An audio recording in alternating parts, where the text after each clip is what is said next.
You're listening to Sound Side. I'm Libby Dankman. Much of your technology, your phone, your kid's iPad, that electric car, it wouldn't function without computer chips. They're basically tiny pieces of silicon semiconductor wafers that drive our tech-focused economy. And their supply chain is highly centralized. Most chips come from just one country, Taiwan. And Taiwan, as you may be aware, is in a very delicate geopolitical position. China has claimed sovereignty over the island democracy since the founding of the PRC in 1949. If China ever decided to exert its claims using military force, that could put chip production in danger, potentially leading to the largest economic crisis since the Great Depression. That's according to documents obtained by the New York Times. And it's an issue tech companies here in the United States have known about for years and have largely tried to ignore. Here to explain is Trip Mickle, Silicon Valley reporter for the New York Times. Hi, Trip. Thanks for being on the show. Thanks so much for having me. So let's just start with the basics here. What does the supply chain of chips look like? Who are the big players in the market? Well, there's a single big player. When we talk about the most advanced semiconductors, and we're talking about the ones that go in your iPhone, we're talking about the ones that are powering the data centers that are behind the AI boom that is driving the economy. Those all come from a single manufacturer called Taiwan Semiconductor Manufacturing Corporation out of, obviously, namesake island, Taiwan. And they account for more than 90% of those advanced semiconductors that have become central to most of the modern economy. There are some other semiconductors that are made in Taiwan, like the ones that go in your car. And without access to those, auto manufacturing lines would get shut down as well. But if you really think about it, these are the brains and the products that we use and are surrounded by every day, from the microwave to your iPhone and your tablet and your PC. How did we get here? Because I heard all about the CHIPS Act, and I know that President Trump has talked a lot about tariffs. How is it that Taiwan is still just by far the most dominant supplier of chips globally? Because we have been slow to respond to the way that Taiwan has become such a prominent force, or basically the single most important provider of semiconductors. The Trump administration during the first Trump presidency began to make a push to try to get Taiwan Semiconductor Manufacturing Co. to make semiconductors in the United States. And they made some headway. In the last year of Trump's presidency, in 2020, TSMC said they would build a factory in the US, and that was a major breakthrough.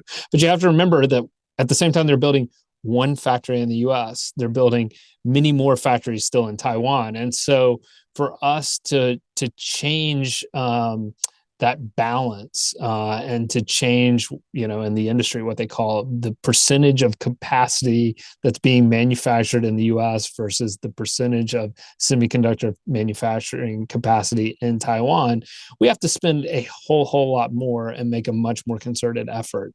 You highlighted the CHIPS Act in 2021 during the pandemic when we ran into a chip shortage. That was something the Biden administration leaned into. They worked with Congress to get that bill passed. It gave $50 billion in subsidies to manufacturers to begin making chips in the U.S. It was a helpful and good incentive for those manufacturers, but those manufacturers couldn't just rely on the government funding to be able to justify what they were building. They also needed customers to justify it. A factory is only good if you have somebody paying you to make something in the factory. And in this case, the companies that need semiconductors, that pay for those semiconductors, like Apple and NVIDIA and Qualcomm and AMD, which may be companies that you do or don't know of, but also Amazon right there in Seattle's backyard, they were continuing to rely on semiconductors being made in Taiwan. And there was this catch-22 where the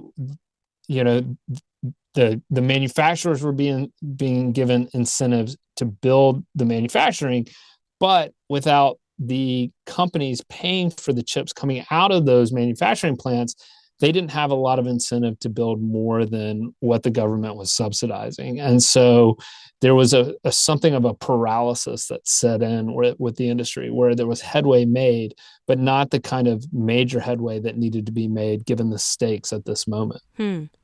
Well, no big deal, right? I mean, Taiwan is a close ally of the United States. Like, what's the big risk? What could go wrong, right? I know you reviewed some pretty important analysis of the actual risks here. Can you kind of lay out what the picture looks like for potential disruption of the supply of chips from Taiwan? Like, what could go wrong?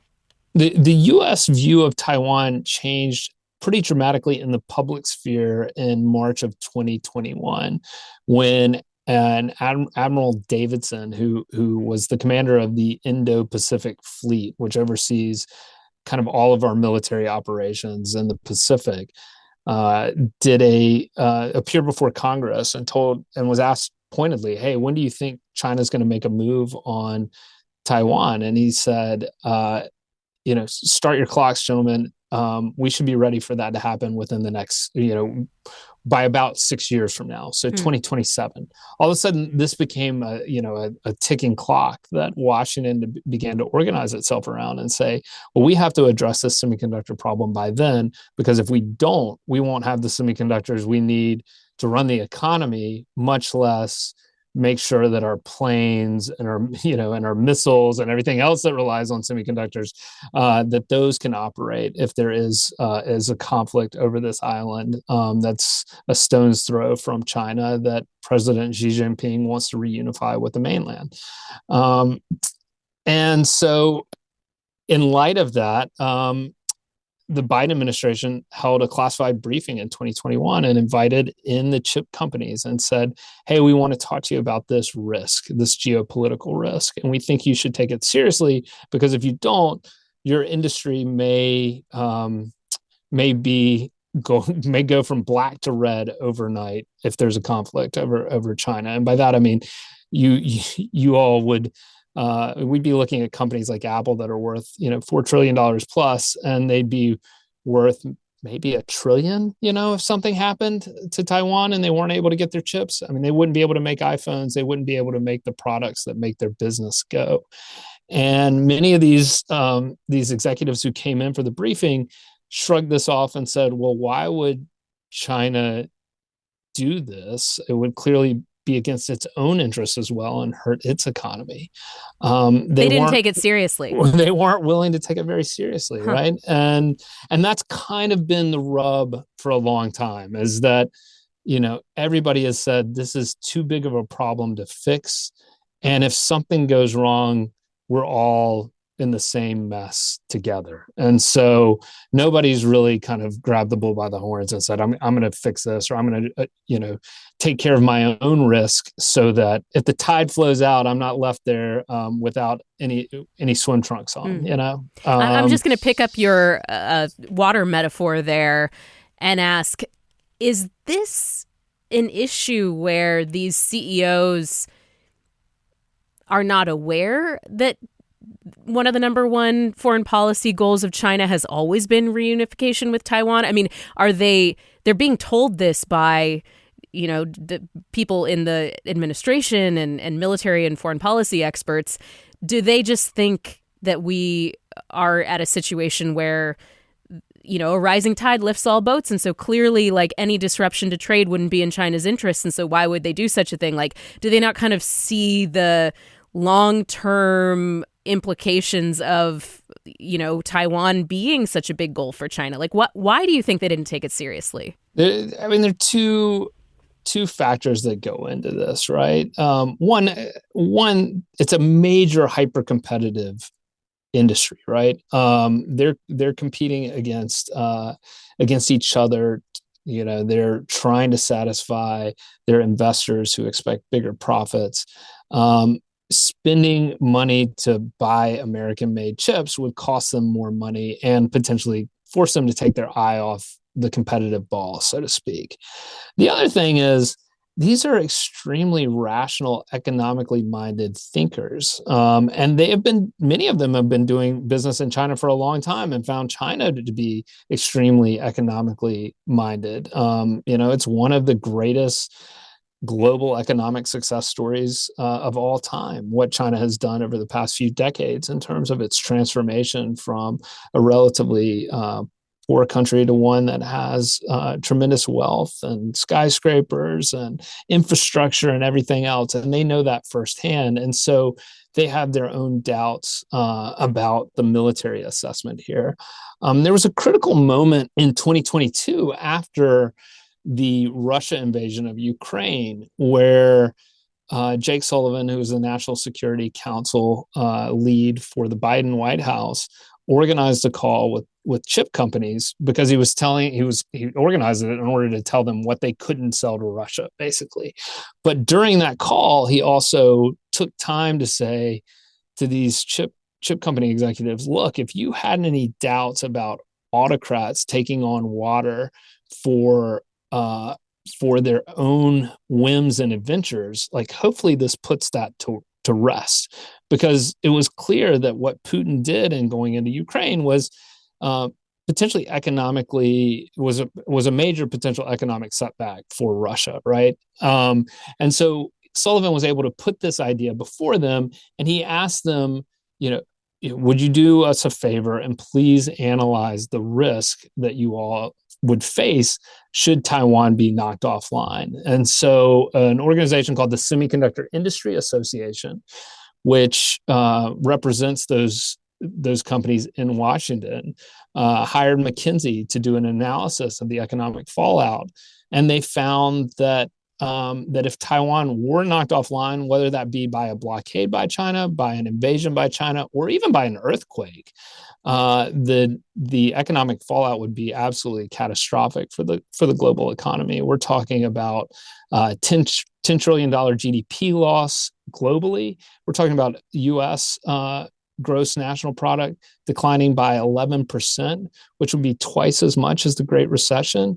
And they also thought that it could be worse than the Great Depression in terms of the severity of the economic consequence of this. It was really eye-opening stuff. And yet, even in the wake of all of this, there weren't major changes. Can we talk a little bit about the companies that actually make these chips, Trip? I mean, there are only a few big players in the industry. Obviously, this push by the U.S. government to grow our domestic production of chips has not been successful so far. Is there anywhere else that is trying to compete, like globally, with Taiwan at this point? Not the U.S., but anywhere, anywhere besides the U.S.? We have seen one company start in Japan called Rapidus that is trying to manufacture chips and step into this marketplace.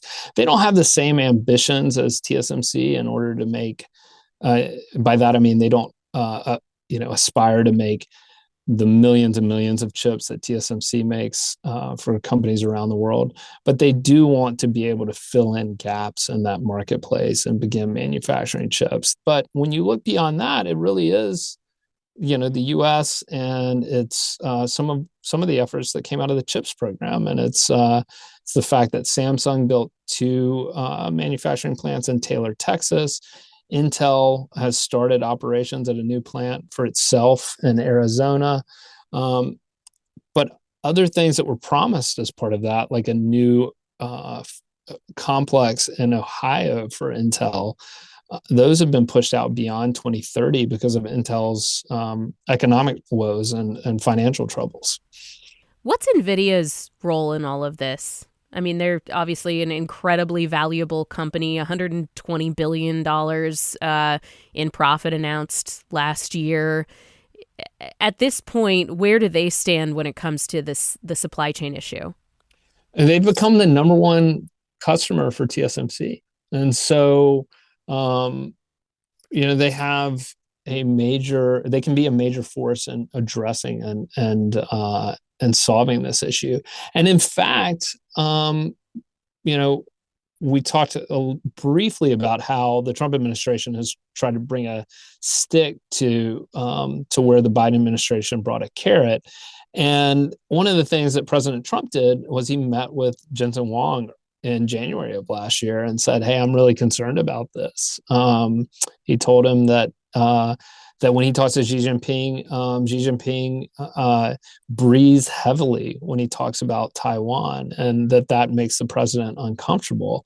And he encouraged Jensen Huang, the CEO of NVIDIA, to look at making more semiconductors in the U.S. After that conversation, Jensen Huang met with the head of TSMC and made a commitment to buy more chips made in the U.S. And that actually led TSMC to pull forward, meaning it planned to build some more manufacturing plants later this decade. It brought forward those manufacturing plants by about 2 years because it got this big purchase commitment from NVIDIA. So that illustrates the kind of importance that NVIDIA has in this conversation and the pull that it can have.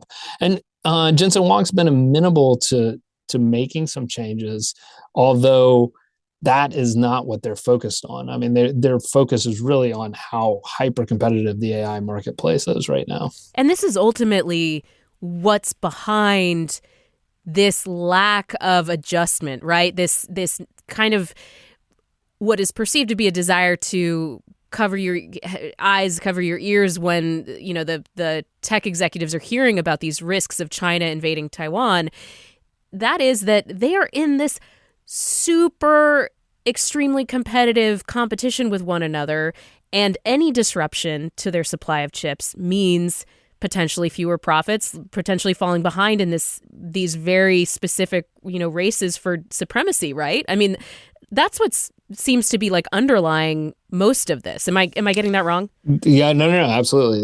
That's the rub here. It's how do you take these companies that are very, very focused on their competition and very, very focused on maximizing their profit and get them to do something that may get them to address a problem that may never become a problem. Getting executives to wrap their head around that is hard. National security officials, they think about problems every day. They're kind of a glass half empty type of people, right? Like they're like, if something goes wrong, what do we do to reduce, the negative impact of that? Executives are a glass half full. They're saying everything's going right. How do we make sure our business, maximizes its opportunity to make the most money in that environment, and that tension is what's really been at play here. Trip Mickle, Silicon Valley reporter for the New York Times.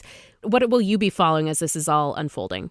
A couple of things. I'll be following these executives to see if they begin making some different supply chain choices. I'll be following the Trump administration's ongoing efforts to try to force those companies to change. And then I'll be following a couple of startups that are bubbling up here in the United States that are developing new processes for manufacturing semiconductors that they hope will reduce cost, which may actually create the economic framework that leads these executives to make the best decision, from a national security standpoint and for their business, which they haven't been able to do in the past. Trip Mickle with the New York Times. Thank you so much. Thanks so much for having me. Thanks for listening to Soundside. Don't forget you can listen live on KUOW 94.9 FM Seattle at noon and 8 p.m. Monday through Thursday, or anytime online at KUOW.org or on your favorite podcast app.